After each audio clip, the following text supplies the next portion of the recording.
Kharif season మొదలు కావడంతో పెద్ద ఎత్తున వరి సాగుకు సిద్ధమవుతున్నారు రైతులు. రాష్ట్రంలో వానాకాలం సీజన్లో 50 లక్షలకు పైగా ఎకరాల్లో వరి సాగు అవుతుందని అంచనా వేస్తున్నారు అధికారులు. పాత వరి రకాలతో అధిక దిగుబడి వస్తున్నప్పటికీ రైతులకు సాగు ఖర్చులు ఎక్కువగా అవుతున్నాయని అన్నారు. అయితే వాటికి బదులుగా ప్రత్యామ్నాయ వరి రకాలను వేసుకోవాలని సూచిస్తున్నారు అగ్రి సైంటిస్టులు. సన్న రకాల్లో RNR 15048 తెలంగాణ సోనాతో సాగు చేస్తే అధిక దిగుబడి వస్తుందంటున్న వ్యవసాయ శాస్త్రవేత్త దామోదర్ రాజుతో Naresh face to face. Season మొదలైంది. రాష్ట్ర వ్యాప్తంగా రైతులందరూ కూడా వాళ్ళ యొక్క పొలాలను దున్ని సాగు కోసం అయితే సిద్ధం చేస్తున్నటువంటి పరిస్థితి ఉంది. రాష్ట్ర వ్యాప్తంగా కూడా వరి అనేటటువంటిది ప్రధాన పంటగా సాగు చేస్తూ ఉంటారు రైతులంతా. అయితే ఈ సీజన్లో రైతులు వరికి సంబంధించి ఎట్లాంటి రకాలను ఎంచుకోవాలి, ఆ సాగు చేసేటప్పుడు యాజమాన్య పద్ధతుల్లో తీసుకోవాల్సినటువంటి జాగ్రత్తలు ఏంటి అనేటటువంటి వివరాలను మనతో పాటు మాట్లాడడానికి professor Jayashankar Telangana agriculture university వరి పరిశోధనా సంస్థానానికి సంబంధించినటువంటి ప్రధాన శాస్త్రవేత్త డాక్టర్ దామోదర్ రాజు గారు మనతో ఉన్నారు. ఒకసారి తనతో మాట్లాడి మరిన్ని వివరాలు తెలుసుకునే ప్రయత్నం చేద్దాం.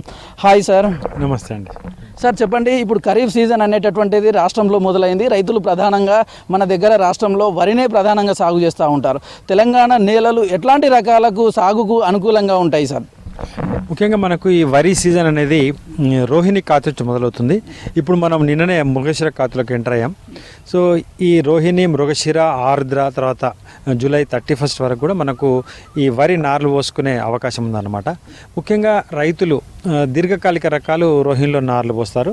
తర్వాత మధ్యకాలిక రకాలు మృగశిర, తర్వాత ఆర్ద్ర, స్వల్పకాలిక రకాలు ఆర్ద్ర వెళ్ళినాక నార్లు పోస్తూ ఉంటారు. అయితే ఏ రకాలు వేసుకోవాలి, తర్వాత ఎలాంటి రకాలు అందుబాటులో ఉన్నాయి అన్నది రైతులకు పూర్తి అవగాహన ఇంకా కొత్త రకాల మీద లేదు. ప్రస్తుతానికైతే పాత రకాలలో ఎక్కువ సాగుబడిలో ఉన్న రకము ఒకటి దొడ్డు రకాలలో MTU 1010 రకం వేస్తున్నారు. తర్వాత సన్న రకాలలో BPT 5204 ఆ రకం వేస్తున్నారు. తర్వాత అతి సన్న రకాలలో ఈ జై శ్రీరామ్ అని, తర్వాత HMT సోనా అని ఈ రకాలు వేస్తున్నారు అనమాట. అయితే వీటికి ప్రత్యామ్నాయంగా మన దగ్గర మంచి మంచి రకాలు మేము విడుదల చేసి రైతులకు అందుబాటులోకి తెచ్చాము. వాటి వివరాలు రైతులకు ఇంకా పూర్తిగా ప్రతి రైతుకు చేరలేదన్నమాట. సార్, ప్రధానంగా మన దగ్గర దొడ్డు రకాలకు సంబంధించి MTU 1010 అనేటటువంటి సాగు చేస్తూ ఉంటారు. దీనికి వచ్చేసరికి అధికంగా వాటర్ సోర్స్ కావాలి, లేకపోతే దానికి రక్షణ చర్యలు కూడా ఎక్కువ తీసుకోవాల్సి ఉంటుంది. దానికి ప్రత్యామ్నాయంగా ఎట్లాంటి సీడ్స్ అందుబాటులో ఉన్నాయి ఇప్పుడు? అయితే ఇప్పుడు మీరు అడిగినట్టు ఇప్పుడు MTU 1010 పాత రకం, అది మార్టేరు వ్యవసాయ పరిశోధనా స్థానం నుంచి విడుదల చేసిన రకము. అది ఎక్కువ సాగు విస్తీర్ణంలో ఉండేది. ఎందుకనంటే అది దొడ్డు పొడవ గింజ రకం అనమాట. అయితే మార్కెట్లో దానికి ఎక్కువ ప్రిఫరెన్స్ ఉండింది. తర్వాత ముఖ్యంగా పారాబాయిల్డ్ రైస్ కింద అది ఎక్కువగా వెళ్తుంది. ఎక్స్పోర్ట్ కూడా అది బాగా సూటబుల్గా ఉంది. అందువల్ల ఈ MTU 1010 రకం బాగా ప్రాచుర్యం పొందింది. దిగుబడి కూడా బాగుంది. అయితే దానికి కొన్ని లక్షణాలు ఏమున్నాయంటే, అది గింజ రాలిక లక్షణం ఒకటి ఉంది. మంచి లక్షణం ఏంటంటే స్వల్పకాలిక రకం, అధిక దిగుబడినిచ్చే రకం. అయితే దీనికి ప్రత్యామ్నాయంగా మనం తెలంగాణ రాష్ట్రం ఏర్పడిన తర్వాత 2014-15లో మేము ఒక కొత్త రకాన్ని రూపొందించాం. అది KNM 118 కూనారం వరి పరిశోధనా కేంద్రం నుంచి ఈ KNM 118 అనే రకాన్ని MTU 1010కి ప్రత్యామ్నాయంగా రూపొందించి ఇవ్వడం జరిగింది. అయితే ఇది MTU 1010 కన్నా మంచి గింజ నాణ్యత కలిగి ఉండి, అదే దొడ్డు పొడవు గింజ రకంగా ఉండి 125 రోజుల కాల పరిమితితో కొన్ని రకాల పురుగులను తెగులను తట్టుకొని, తర్వాత గింజ రాలిక లక్షణం లేకుండా ఈ రకాన్ని రూపొందించి ఇవ్వడం జరిగింది. అయితే చాలామంది రైతులు ఇప్పటికే ఈ KNM 118 అనే రకాన్ని MTU 1010 స్థానంలో సాగు చేస్తున్నారు, కానీ ఇంకా అందరూ సాగు చేయట్లేదు. ఎందుకంటే మనం MTU 1010 మీద దీని ఇంప్రూవ్మెంట్ అని చెప్పినప్పుడు ఇది అందరూ సాగు చేసుకునే అవకాశం ఉంది. కాబట్టి ఎవరైతే రైతులు MTU 1010 సాగు చేస్తున్నారో వాళ్ళు ఈ KNM 118 అనే రకాన్ని సాగు చేసుకునే అవకాశం ఉంది. విత్తనం కూడా మనకు తెలంగాణ సీడ్ డెవలప్మెంట్ కార్పొరేషన్లో కానీ, ప్రైవేటు సంస్థలలో కానీ, తర్వాత మా దగ్గర కానీ అందుబాటులో ఉందన్నమాట. ఇదే కాకుండా మనం MTU 1010కి ప్రత్యామ్నాయంగా ఇంకా ఒక మొత్తం 6 రకాలు రూపొందించడం జరిగింది. 6 రకాలలో ఇప్పుడు నేను చెప్పినట్టు KNM 118 కాకుండా RNR 29325 అనే రకం, ఇది కూడా 125 రోజుల కాల పరిమితితో దొడ్డు పొడవుగింజ రకంగా మేము ఇవ్వడం జరిగింది. రాజేంద్రనగర్ వరి పరిశోధనా కేంద్రం నుంచి మంచి దిగుబడినిచ్చే రకంగా ఇది కూడా కొద్ది విస్తీర్ణంలో అది ఇప్పటికే వెళ్ళింది. ఇంకా అది ప్రాచుర్యం పొందాల్సిన అవసరం ఉంది.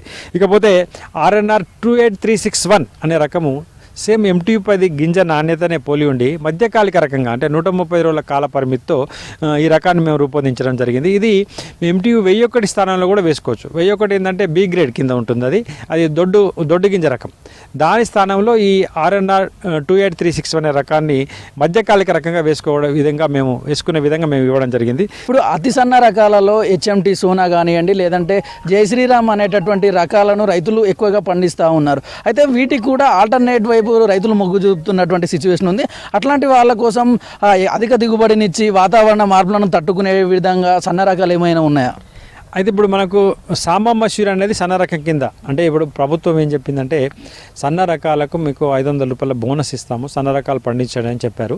తర్వాత ఇంకోటి అతి సన్న రకాలు మీరు అడిగినట్టు అతి సన్న రకాలు కూడా మనకు జై శ్రీరామ్, HMT సోనా ఇలాంటి రకాలు ఉన్నాయి.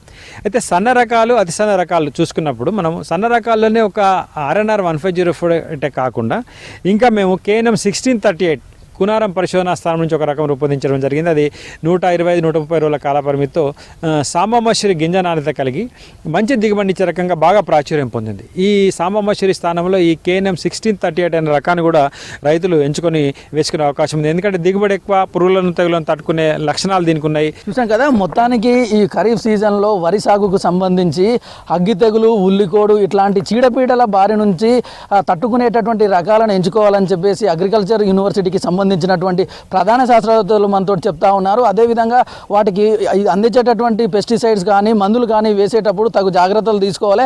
సైంటిస్టులను సంప్రదించిన తర్వాత ఆ యొక్క మందులను స్ప్రే చేస్తే సరైన సలహాలు సూచనలు ఇస్తారని చెప్తా ఉన్నారు. కెమెరామ్యాన్ వినోద్తో నరేష్, V6 న్యూస్, హైదరాబాద్.